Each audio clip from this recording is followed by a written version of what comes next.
I want to share something that happened to me and my girlfriend 2 summers ago. I've told this story to a few close friends, and every single one of them stopped smiling by the end of it. We booked an Airbnb for a long weekend.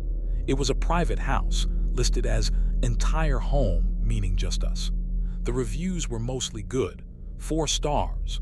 The photos showed a renovated 2-bedroom in a semi-rural area about an hour outside the city.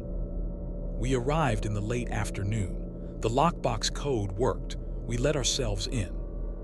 The place looked like the photos, cleanish, dated furniture but nothing alarming. I started unloading the car. My girlfriend went ahead to pick a bedroom. I heard her footsteps upstairs, then I heard them stop. She didn't call out to me. She didn't say anything. I walked back into the house and up the stairs. She was standing in the hallway outside the second bedroom, not the one she'd gone to check. She was standing very still, facing the closed door of the other room. She turned to look at me. Her face was wrong. She whispered, "There are shoes on the floor in there." The shoes were men's work boots, size large, sitting neatly side by side just inside the door of the second bedroom, the one we had not opened yet. The listing said entire home, just us. I told my girlfriend to go back downstairs quietly, and I pushed the bedroom door open.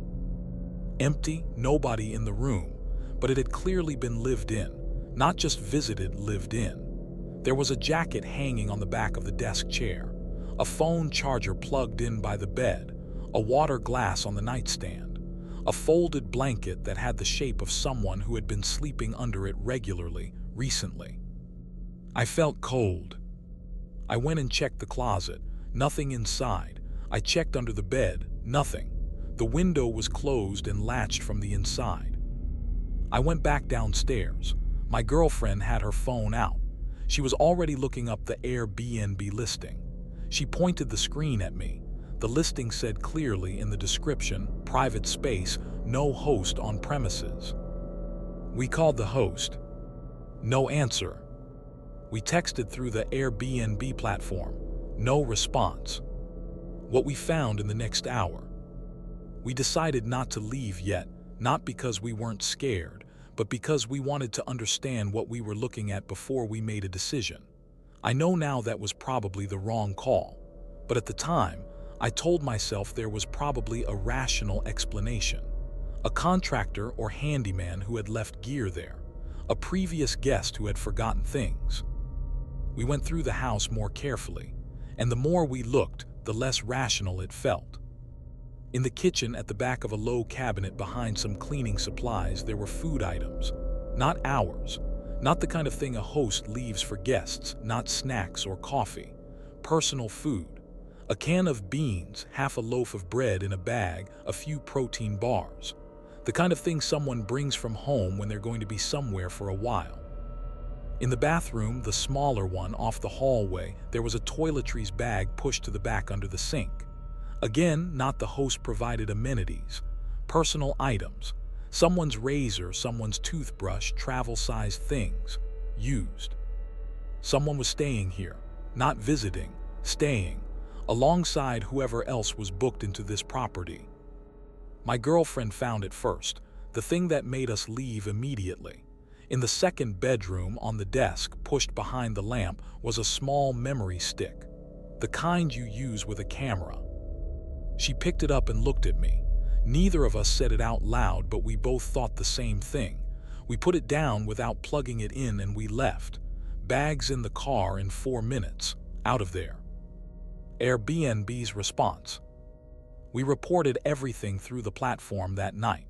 We submitted photos, the shoes, the food, the toiletries, the desk setup, the memory stick. We described the situation. Airbnb's initial response was a form message. It thanked us for reaching out and told us a specialist would follow up. The specialist followed up several days later with a message saying that, based on our report, they would be reviewing the listing. We received a partial refund for the unused nights. The listing was still active on the platform 2 weeks later. I know because I checked. Different photos, the second bedroom had been removed from the photo set, but the same host, the same address, same property. I reported it again. The listing eventually came down. I don't know why, whether it was our report or something else. We never found out who had been staying in that second bedroom. We never found out what was on the memory stick. We never found out whether the host knew or whether someone had found a way into the property that the host didn't know about. If you've ever stayed at a vacation rental and noticed something you couldn't explain, hit like and subscribe. I want to hear your stories in the comments, and we're posting more of these every week. What I think about now. What bothers me most isn't the not knowing, it's the specific detail of the shoes. They were placed neatly, side by side, not kicked off at the door, placed, like someone had taken them off with the expectation they were going to put them back on. And the food behind the cleaning supplies. Someone was trying to share a space without being seen while sharing it. Whatever was happening in that house, whether it was a host renting to multiple people simultaneously and banking on them not noticing, or something stranger and more deliberate, someone had been in that bedroom while guests were in the rest of the house. I don't book entire home rentals anymore. I check reviews specifically for anything mentioning unexpected people or noises. I check if the listing matches the address in satellite view before I arrive. I leave if anything feels wrong, immediately. We were lucky that whatever was in that second bedroom wasn't there when we were, at least not while we could see it. Shoes placed neatly on the floor, food hidden behind the cleaning supplies, a memory stick on the desk. We got out, we reported it, the listing came down eventually. We never found out who was in that room or what was on that memory stick, and I've made peace with not knowing, mostly.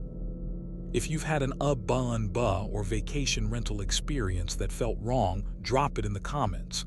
Seriously, I read every one. Subscribe to WhisprFrame and hit like right now.